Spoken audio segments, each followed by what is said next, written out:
Good afternoon, and welcome into another episode of Evergreen Talks. It is our March chapter of our continuing series. Evergreen Talks is on Facebook and YouTube channels for Evergreen Family Medicine the second Thursday of every month at 4 o'clock, and that's exactly where we are right now. Every month, we bring our physicians and providers and specialists out to talk about topics that we think probably matter to you. And today and every day, you can go to evergreenfamilymedicine.com if you'd like more information about anything you hear in today's presentation. So we're glad that you're here. We do take your comments live. So if you do have a question or a comment for Dr. Michael Racine, then you can put it in the chat, and at the end, we'll have a Q&A session. And today's topic is insulin resistance, and we do welcome to the program and his first Evergreen Talk, Dr. Michael Racine. How are you today? Great, really good. Glad to be here and very happy to be giving a talk on a fantastic topic that I'm sure everyone is excited to learn more about, insulin resistance, which is actually a topic I both love and hate. So how about that? Tends to be that way sometimes in medicine, doesn't it? Yeah, it's sort of like too much of a bad thing. Yeah. Well, I'll step out and let you have your presentation. So fine. On with the show. Thank you, Brian. Yeah, insulin resistance turns out to be something that is fascinating to learn about, but there's also some good news that comes along with learning about what it is, what causes it, and we're going to get into that today. Just a word about me. I'm Mike Racine. I'm one of the two endocrinologists here at Evergreen Family Medicine. I joined in December 2021, so 3 months ago. I work with Dr. Patrick Clyde over at Edenbower, and we have a good team over there. Insulin resistance is our topic for today, and the more I ask patients about it, the more I find that very often people have heard of insulin resistance. They have some idea of what it is.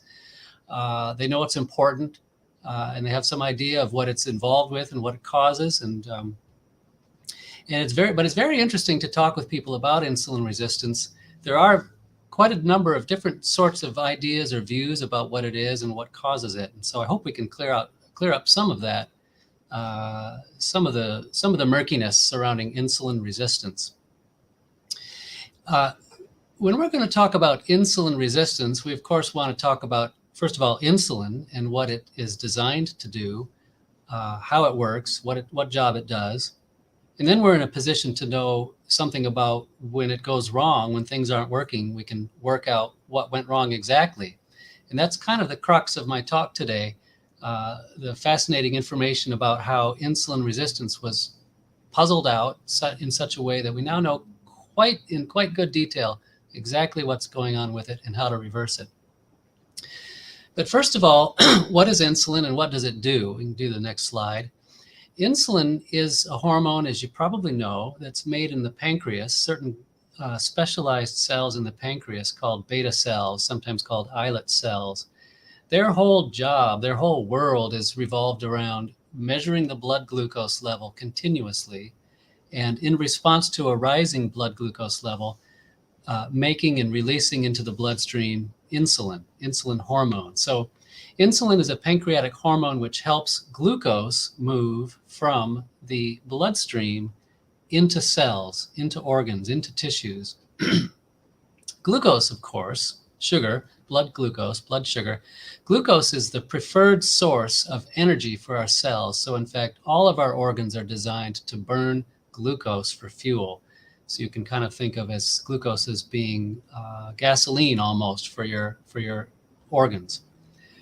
Insulin resistance then, of course, is when insulin has become ineffective in making cells absorb glucose. And we'll get into that in some detail today. Next slide. So this just is meant to illustrate what I've just now said. You see at the top of this picture is a cute little yellow gland called the pancreas. And then under magnification, we've got some beta cells represented there. Beta cells release insulin into the bloodstream, pictured there in that artery in the center of the picture. as blood cells and plasma and glucose and insulin all flow along through the bloodstream, what's happening then is glucose makes its way from the blood into organs. Now, in this picture, we have illustrated here a representation of muscle. So it actually turns out that your muscles, the muscles of all of your body, biceps and triceps and everything else, it's our muscles that absorb most of the glucose out of our bloodstream. About 60% of your blood glucose, when it is absorbed out of the blood, goes into your muscles. But it also goes into liver and brain and pancreas and fat cells and so on. In any case, we see here illustrated glucose moving from blood into muscle cell with the help of insulin. Next slide. Why do we care about insulin resistance at all? Well, the first thing to say about it is that insulin resistance, because it interferes with the absorption of glucose from the blood into the tissue, when glucose is poorly absorbed into cells and tissues, those tissues suffer from a lack of energy. In fact, they're in a state of starvation in a way. So our muscles, our liver, our brain even can be in sort of a starvation mode because glucose hasn't been absorbed properly. When that's happening, when glucose isn't being properly processed, it builds up in the bloodstream. You're familiar with the idea of hyperglycemia. Hyperglycemia, of course, leads to type 2 diabetes, or in other disease, type 1 diabetes. But hyperglycemia is a building up of abnormal levels of glucose in the blood because it hasn't been absorbed properly into tissue. And then, of course, as I think we're all aware, the downstream long-term effects of high blood glucose or hyperglycemia, diabetes, are damage to organs, tissues, eyes, kidneys, nerves, brain, heart, etc. A lot of damage that results from long-term hyperglycemia. But it all starts inside the cell with a state of insulin resistance. So now aren't you excited to find out what insulin resistance really is? Next slide. What causes insulin resistance? First, next slide, we will need to have some idea of how insulin normally works, how it is designed to work. Next slide. All right, so I've taken the liberty of utilizing my third grade artistic ability here, and I've drawn a cell, just a generic cell. We could say this is a liver cell. We could say it's a muscle cell. All the cells essentially work in just this way. So here's a cell. The little round spot in the middle of it is the nucleus where the chromosomes or the DNA lives. I've drawn up on the surface of the cell an insulin receptor. Now, our cells are designed in such a way that they want to know what's going on around them all the time. And cells are designed to keep in touch with each other through a variety of methods, one way of which is through the use of these receptors on the surfaces of our cells. They're kind of like little antennas that are meant to receive signals, receive information for that cell to utilize.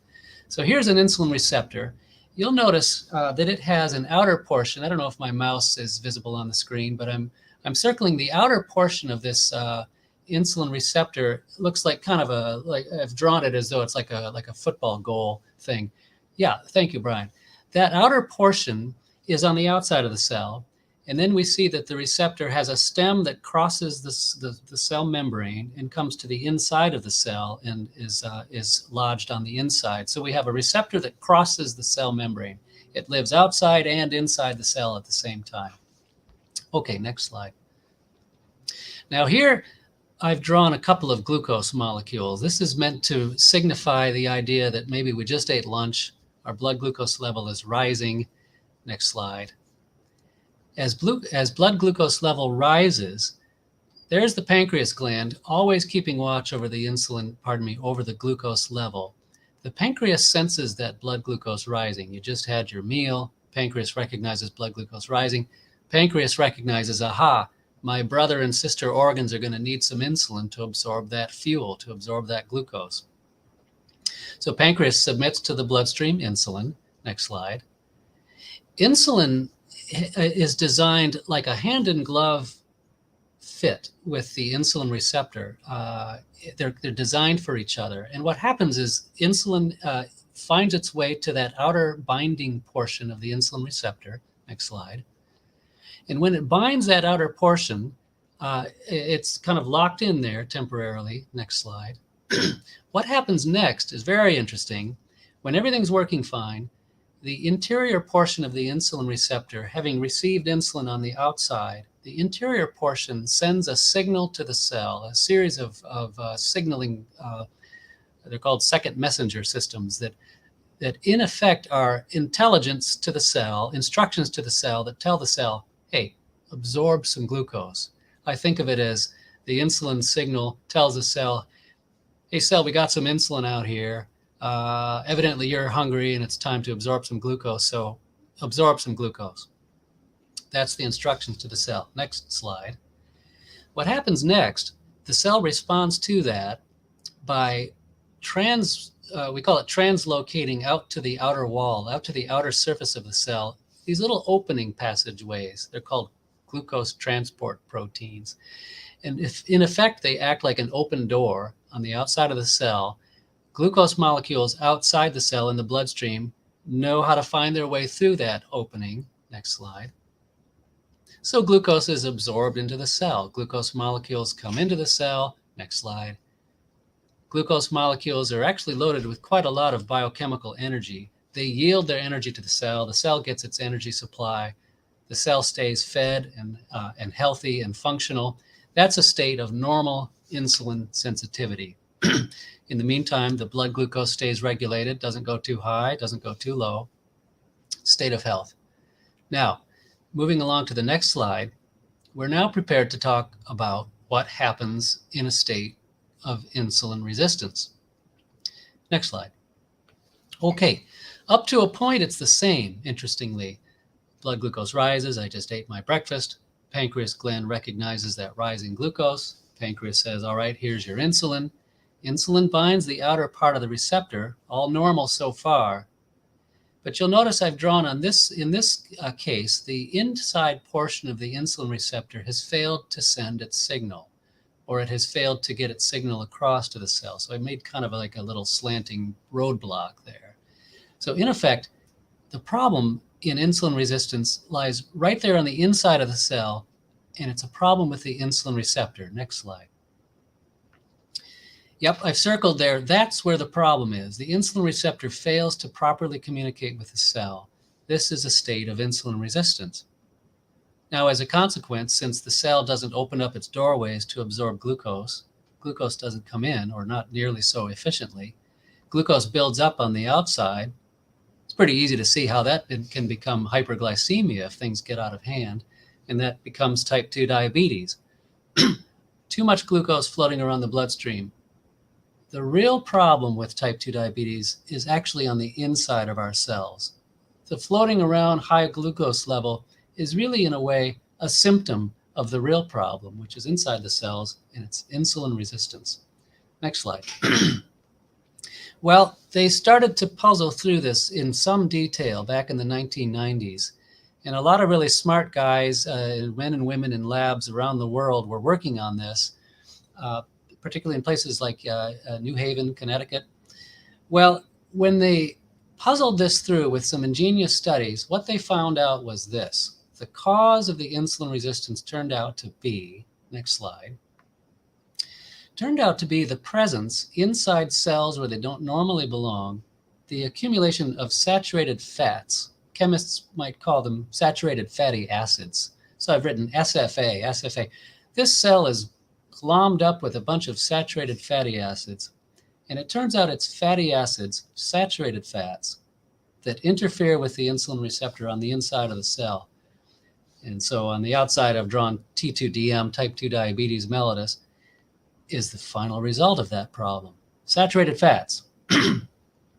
Let me tell you that when I first learned this, I remember where I was. It was at an endocrine society meeting, and this gentleman from Yale University was giving a wonderful talk on this very topic, and it was very detailed.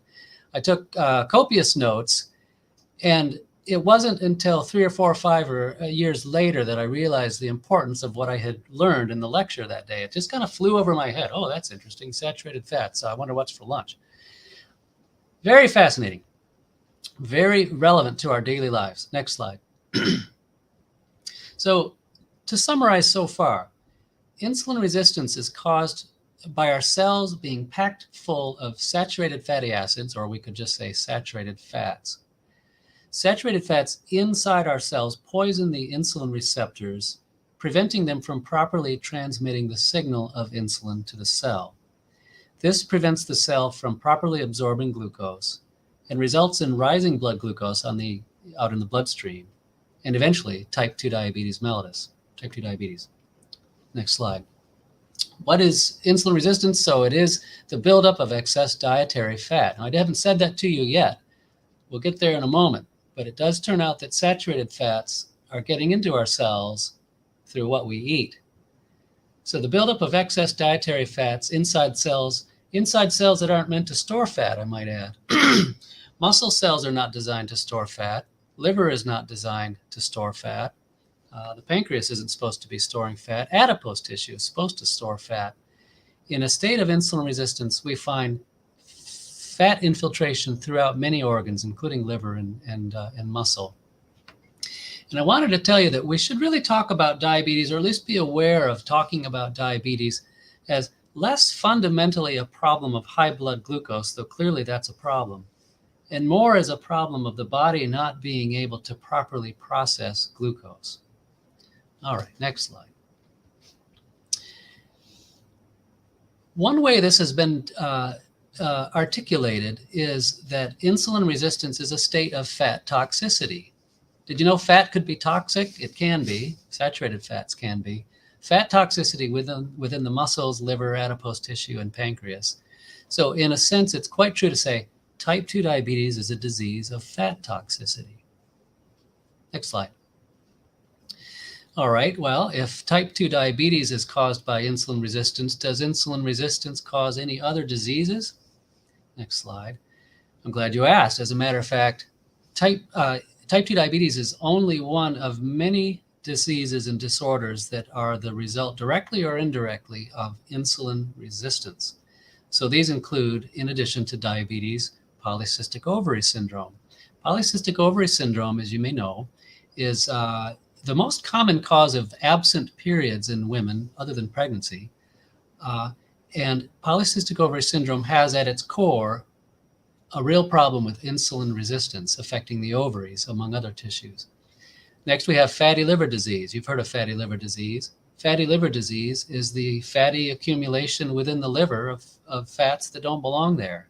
It causes insulin resistance in the liver and can lead to hepatitis. Fatty liver disease can cause a person's liver to fail. Obesity is closely related to insulin resistance. Several cancers are promoted by a state of insulin resistance. Insulin resistance turns out to be really important. So we know that colon cancer, liver cancer, breast, pancreatic cancer, and endometrial cancer, or a form of uterine cancer, all are promoted by a state of insulin resistance. Next, of course, we have cardiovascular disease, #1 killer of Americans. Cardiovascular disease is also promoted by insulin resistance. Neurodegenerative disorders, Alzheimer's disease is probably a disease where there is a problem with insulin signaling in the brain and different other damage that takes place in brain cells as a result of insulin resistance. And finally, there's evidence that hypertension or high blood pressure may also be promoted by insulin resistance. Next slide. So you remember that little saying, if April showers bring May flowers, what do May flowers bring? And the answer is pilgrims. Well, for some reason, I think of that when I think of this question. So if insulin resistance comes from saturated fats, what do saturated fats come from? Now we're getting on to the practical side of this information. Next slide. This might seem like bad news. I don't know. Saturated fats are almost entirely, with one interesting exception, saturated fats are getting into our system from eating animal tissue, animal protein, in fact. So red meat, of course, belongs on this list. So does poultry. Chicken and turkey are, relative to certain other foods, relative to other protein sources, are rather high in saturated fat. Pork is an efficient source of saturated fat. Dairy is too, and I would probably suggest to you that butter and cheese are among the highest concentration of saturated fat that you might hope to find. So butter and cheese belongs on the list. Eggs, there's a little bit of saturated fat in eggs. The interesting example of, or the only one that I know of a plant source of food that's high in saturated fat is coconut milk or coconut oil. But otherwise, saturated fats are coming to us from eating of animal tissues. Next slide. All right. Well, you might have noticed those were all nearly all good sources of protein, and very popular, very tasty sources of protein. And so one might think, well, let's see, if I'm supposed to avoid all these wonderful proteins, does that mean that I have to avoid protein in general? Fortunately, no. There's several very interesting differences between plant protein sources and animal protein sources. And one of those differences that's important is the amount of saturated fat. Plant sources of protein are extremely low in saturated fat. And I've put on the screen here the best examples to name. First, we would have the legumes, beans, lentils, chickpeas, peanuts. Peanuts are a legume. These are quite good sources of protein, plant protein. And then also the whole grains deserve mention. Whole grains are a really pretty good source of protein as well. And so here we might list old-fashioned oatmeal, rolled oats, or perhaps even better yet, steel-cut oats. Name your favorite grain, millet, quinoa. There are lots of grains. Whole grains are a good source of protein, plant protein, very low in saturated fat. Next slide. Well, I want to turn at this moment just to pivot in the direction to talk briefly about some of the popular diets that make their way around these days and for the last number of years. 20 years ago, the Atkins diet was perhaps one of the most popular forms of a low carbohydrate, high protein, high fat diet. In more recent years, the ketogenic diets have received a lot of attention. And we can say some good things about the ketogenic diets. The ketogenic diet is a very low carbohydrate diet, and it tends to be quite high in protein and in fat. There's at least one good thing to say about ketogenic diet, in my opinion, and that is that the keto diets promote avoiding processed and refined carbohydrates. So that means ketogenic diets avoid things like white bread and white rice and sugary foods, added sugars, sugar-sweetened drinks, juices, things like that. It is very smart to avoid those foods. Processed and refined carbohydrates, sugar, high fructose corn syrup, they are also toxic like saturated fats are. So I say, yay for avoiding processed and refined carbohydrates. That's good. Ketogenic diets, though, they do suffer from the weakness of so-called, or so to say, throwing out the baby with the bathwater, because they tend to be very low in all carbohydrates. And it does turn out, as we'll see in a moment, that carbohydrates, there are very good sources of nutrition and energy from complex, naturally occurring carbohydrates. Carbohydrates are not the problem. In fact, saturated fats are the problem. And ketogenic diets tend to be high in saturated fat. Next slide. So just to illustrate, let's keep quite clear in our heads the difference between refined, processed, simple carbohydrates versus complex, natural, high fiber carbohydrates.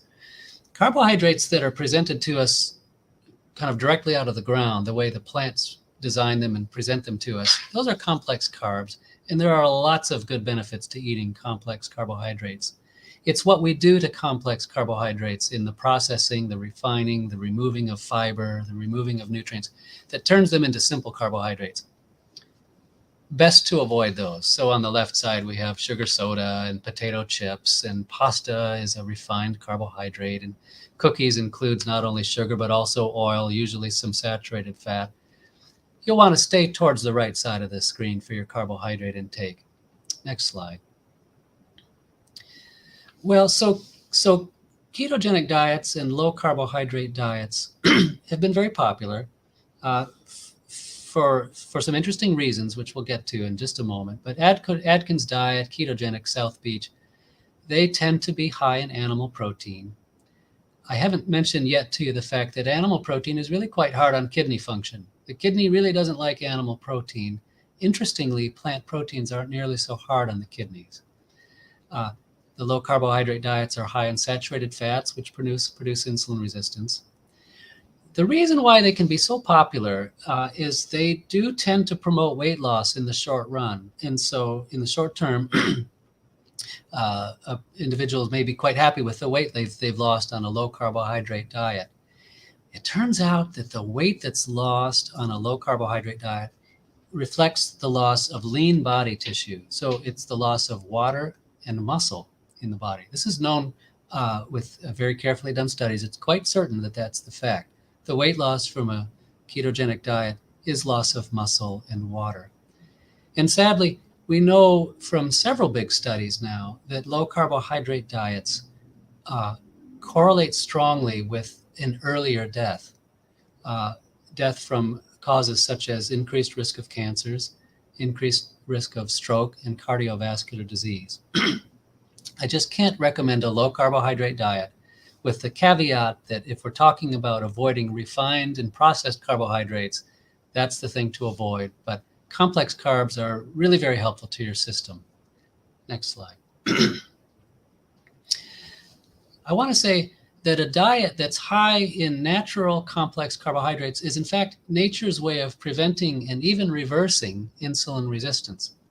When people come to see me with type 2 diabetes, often they're on several different medicines. Maybe they're on a lot of insulin every day, a real state of insulin resistance. And time after time, I find that when folks are able to eat more complex carbohydrates and avoid saturated fats and give their body a chance to reverse the insulin resistance which has accumulated, we find that we're whittling away on their insulin dosing. We're getting rid of medications oftentimes, something I love to do, and finding that we can allow food to be our medicine. We can let nutrition be our medicine. A whole food plant-based diet is naturally high in complex carbohydrates, contains more than adequate protein. So in fact, the protein that we get from legumes, beans, lentils, and from whole grains, a person on a whole food plant-based diet is getting about 8 to perhaps 10% of their total daily calories from protein. Turns out that is all we need. Most Americans are getting 2 or 3 or 4 times as much protein daily than is really healthy for them to eat. And lastly, a whole food plant-based diet is naturally very low in fat, extremely low in saturated fat, which helps to promote good insulin sensitivity, such a low fat diet. Let's see, one more slide, I think. Yeah. So just to keep square in mind what foods make up a whole plant food, a whole food plant-based diet. That's vegetables, fruits, whole grains, legumes, beans, lentils, nuts and seeds, and berries. I'll tell you that one question that comes up is, hey, look, earlier, Racine, you said that high fructose corn syrup is dangerous. In fact, it is toxic. What about fruit? Fruit is sweetened with natural sugar called fructose. Is it toxic to eat fruit? Won't it make my blood sugar rise? Very good question to ask. It turns out that the fructose that comes to us in a whole fruit, let's say an apple with the peel, or an orange, or bananas, or what have you, name your favorite fruit. There is a fair bit of fructose in that fruit. There's also fiber. There is also a whole slew of variety of antioxidants and other plant nutrients, phytonutrients, that actually make that sugar absorb quite a bit slowly compared with, say, a teaspoon of table sugar. So I want to encourage you to eat fruit. if you're struggling with diabetes and fruit makes your blood sugar rise, come see me or Dr. Clyde and let us help you with that. The more we can persist in eating these kinds of plant foods, the more our insulin resistance turns back to insulin sensitivity. Then you get to the point where you can eat apples and strawberries and all these wonderful fruits and not see a toxic rise in your blood glucose level because you've restored your insulin sensitivity. There might be one more slide. Let's see. No, we just had one more blank on that cell there. So that's what I wanted to share with you today. I'm open to take questions, of course, if we have any. Well, I've got a few for you for sure. So I felt a little bit bad because one of those slides where you have the simple carbs or the simple, you have the simple on one side and the complex. Oh, yeah. Was it carbohydrates? Right. The picture on the left basically was my lunch today. Yeah. So I have a problem because of that. And I'm just really interested in, and this is not the first presentation we've had that has suggested a low meat or lower protein diet and more fiber and more fruits and more vegetables for health. But food as medicine is really interesting. And I think a lot of people, I don't know, I feel like there's probably a lot of people out there that want to resist that a little bit or fight back against that a little bit. And I would imagine that your schedule is filled with people all day, every day, who've never even really considered the concept of food as medicine. I thought I'd take you back to that and maybe get a few more of your thoughts on that. Oh, great. Yeah. I hear what you're saying. And quite often people come to see me and they're very open to the idea that medicines are helping them in some ways and causing them problems in many other ways. And that is the case. Medicines nearly always have potential side effects. What I like to think about is the fact that many medicines are drugs or compounds that were isolated in labs. Very often, they were discovered through nutrients found in plants. And so that's useful to be mindful of. The number of different kinds of nutrients that are in plant foods. Let me give you an example. The color of colorful plant foods, greens, purples, yellows, orange, red, these colors in plant foods the color itself is literally the antioxidants in the food. And antioxidants have just a whole variety of helpful effects on our physiology, on our cells. But yes, this idea that let food be your medicine and medicine be your food, that actually is nearly a quote from the old ancient Greek physician Hippocrates, who wrote something to that effect, let food be your medicine. One really nice resource that I like to recommend to people, and I do all the time, is this documentary film that came out several years ago called Forks Over Knives. You've probably heard of it, perhaps. Forks Over Knives is now available to stream for free online at forksoverknives.com, no spaces. And you can watch it for free now. Very well done. I like to say it's inspiring, but it's quite responsible with the science on plant nutrition. Did you have another question? Oh, I've got a couple more, yeah. Okay, sure. I wrote down Forks Over Knives for sure. I want to talk about glucose a little bit. You talked about glucose as gasoline as an illustration there. Does that mean really high sugary foods or straight sugar is like high octane fuel? Oh, yeah, that's an interesting question. I think that the fact is that it would work out the opposite, since what you're describing really, I think there, Brian, is refined processed carbohydrates. They're absorbed so quickly across our stomach lining and into our bloodstream that it's like the body doesn't have a chance to regulate that absorption. So we eat, tablespoon or drink a can of soda, and the sugar that's in that, we have such a rapid rise in the blood glucose that especially when we do that repeatedly, day after day, we develop. Actually, that is one way to promote insulin resistance. When our bodies are faced with processed refined sugars like that, one thing the liver does with all that energy jolt is store it in the form of fat.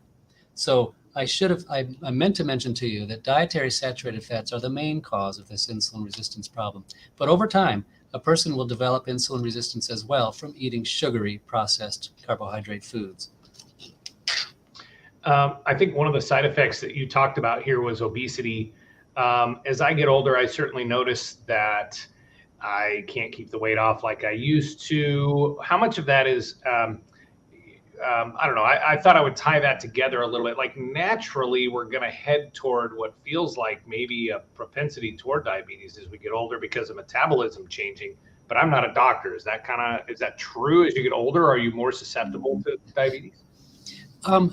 Not necessarily, although what you're describing, of course, is very common. As most of us age, we tend to move upwards in weight.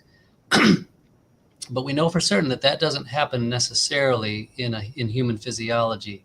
It reflects to a strong degree the environment, which includes food intake, and practices and habits regarding food. But over time, weight gain does tend to correlate with insulin resistance. Not always, interestingly, but usually that's the case.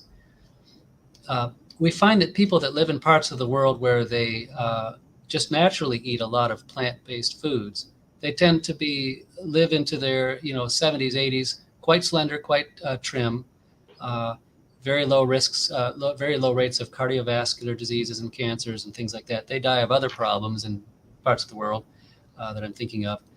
But weight gain doesn't have to happen as we age. In advanced, we say advanced, in Western cultures like the one we live in, weight gain like that is very common. It has more to do with what we're doing day in and day out, what we're eating probably. Right. Well, very good. Those are the questions that we have for you today. I wanted also to tip my cap to you on your excellent illustration and obviously trying to write letters with a mouse on a screen. Not always easy. Yeah. But as the stereotypical joke usually goes, maybe that was still better handwriting and penmanship than we would have gotten had you written it with. Yeah, that's a good point. That's funny. When I was making those slides, I thought, well, this is kind of a pain in the butt. And then I started to realize I kind of like the way this looks. It looks like, comfortable, homey, approachable. So I hope that was good. Yeah, it was very good. Well, the good news on this is that no matter when somebody comes across this on Facebook or YouTube, they're able to watch the whole thing again. And if you have any questions that you'd like to have answered by Dr. Racine, you can leave them here in the chat. And people will hopefully come back and take a look at them. We did get a question here, though, in the last few moments. How about this, Amanda Shirley? Are these the same diet recommendations that you're suggesting also beneficial for helping T1D patients to manage their numbers? That's a great question, Amanda. Thank you. And yes, I would say in a nutshell, the answer is yes. There's quite ample information that indicates that, so first of all, a person with type 1 diabetes is lacking the production of insulin from their own pancreas. A person with type 1 diabetes doesn't necessarily have much insulin resistance going on, but they can. Whether they do or they don't, it turns out that eating a diet such as what I like to promote here, a whole food plant-based diet, does reduce the insulin requirement of someone with type 1 diabetes. So perhaps someone with type 1 diabetes on 40 units of insulin per day and an A1C of 7.5% or something. Eating in a way that more and more mirrors this whole food plant-based plan, they might find that their insulin requirement is 28 units a day and their A1C is down to 6.7 or something. I've seen that happen. And we have some good studies that tells us a little bit about what's going on with that and how eating plant-based diet affects metabolism, even in type 1 diabetes, in a healthy, adaptive way.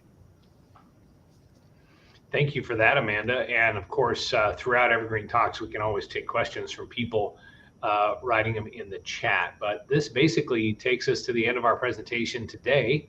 And I want to thank you for your time. It's nice to see your presentation and be reminded about why it's so important that we eat healthy and pay attention to what we're eating. Great. And understand a little bit more about how insulin resistance works and how diabetes works in general. So thank you for your information. Thank you very much. Appreciate it. I enjoyed it. You can join us every second Thursday of the month at 4 o'clock for Evergreen Talks right here on the Evergreen Facebook and YouTube channels. Every month we bring physicians and providers and specialists to you, presenting topics that matter to you. And one of the cool things is by being virtual like this, we can actually reach quite a few more people with this information. You can also visit evergreenfamilymedicine.com if you'd like to learn more about what you're hearing here and to see our newsletter that comes out every quarter and a lot of other information that's posted there. And you can always follow Evergreen on Facebook, YouTube, Twitter, and Instagram. All right, Dr. Racine, I hope you have a great day. Thank you for your time. Thank you very much, Brian. Appreciate it. Bye-bye.